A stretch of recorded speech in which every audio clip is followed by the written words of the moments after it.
The night was supposed to be ordinary. The dim neon lights of Rusty's diner flickered against the rain-soaked windows, while the smell of grilled bacon and fresh coffee clung to the air. Behind the counter, a young waitress named Maya moved quickly between tables, balancing trays with practiced grace.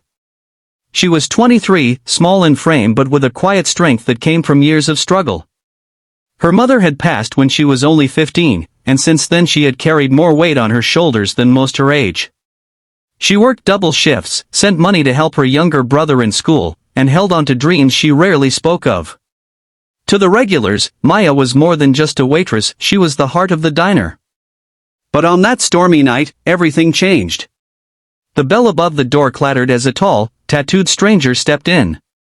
His boots slammed against the tiled floor, his leather jacket dripping with rain. His eyes scanned the room with the kind of hunger that wasn't about food. Customers shifted uncomfortably. Something about him felt wrong, like a shadow that didn't belong in the light. Maya, ever polite, approached with her notebook. "Good evening, sir, can I get you something?" she asked gently. He smirked, his gaze crawling over her. "Oh, I know what I want," he said, his voice a low growl that made the hairs on the back of her neck rise. Before she could step back, his hand shot out, grabbing her arm. The room froze.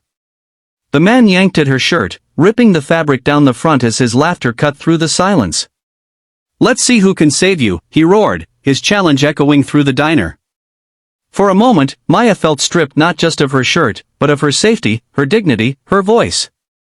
She stumbled back, trembling, clutching the torn fabric against herself. None of the quiet customers moved, fear had tied them to their seats. And for one terrifying heartbeat, she thought she was alone.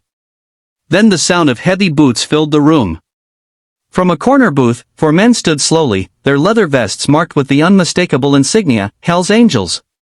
Their presence was like a thunderclap, the kind of silent warning that could shake the bravest soul. These men had been quietly drinking coffee, their bikes parked outside, when the storm of violence broke. Now, their eyes locked onto the stranger with a cold fire. The leader, a broad-shouldered man with silver in his beard and scars etched across his knuckles, stepped forward. His name was Ryder, and though his reputation carried the weight of violence, in that moment he was not a criminal or an outlaw, he was justice. He looked at Maya, then at the man still clutching her shirt. "Let her go," Ryder said, his voice low but filled with a command that brooked no refusal. The tattooed stranger sneered. "Or what? You'll take her place?" The diner seemed to inhale. Then, in a blur, Ryder's fist connected with the man's jaw, sending him sprawling across the counter. The other angels closed in, blocking every possible exit. The once cocky stranger now scrambled, but there was nowhere to run. Each angel moved with the precision of men who had seen the world's darkest corners and survived them. Within moments, the predator who had mocked Maya was reduced to a whimpering heap on the floor. Maya stood frozen, tears stinging her eyes. Not from pain, but from the sudden rush of safety. Ryder crouched down, his voice softer now. "You're safe. He won't touch you again." He handed her his jacket, heavy and warm, to cover her torn shirt. For the first time that night, Maya could breathe. But the story didn't end there. The police arrived, called by a terrified customer. The tattooed man was dragged out in handcuffs, shouting threats that nobody believed anymore. Maya gave her statement with shaking hands, but Ryder stood by her side the entire time, his massive presence like a shield. When it was over, she whispered, "Thank you. I don't know what would have happened if you hadn't been here." Ryder looked at her steadily. "The world has enough people who look away. You deserved someone to stand up." Over the next days, the diner buzzed with talk. Customers spoke of the Hell's Angels not as outlaws, but as protectors. For Maya, the incident left scars, emotional ones that no jacket could cover. But it also gave her something she hadn't felt in years, faith in humanity.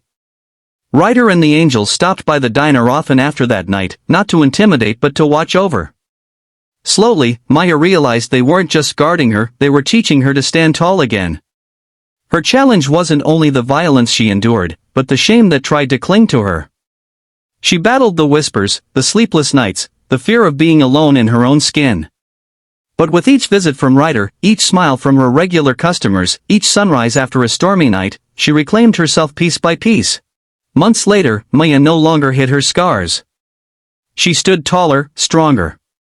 One evening, when Ryder came in, she poured his coffee and said, "You once told me I deserved someone to stand up for me.